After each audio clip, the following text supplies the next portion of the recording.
婆婆，今日你煮咩俾我食啊？梗係有你最中意食嘅番薯葉同埋白斬雞啦。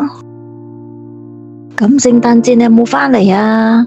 婆婆煮九大簋俾你食啊！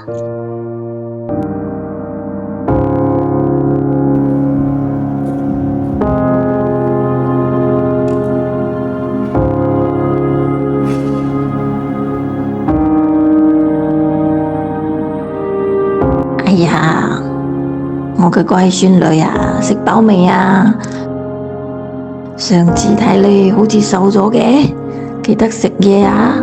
而家婆婆老咗咯，冇咩行得喐咯，煮唔到嘢俾你食啊！你自己要照顧身體啊！工作唔好咁大壓力，祝你順順利利啊！婆婆愛你啊！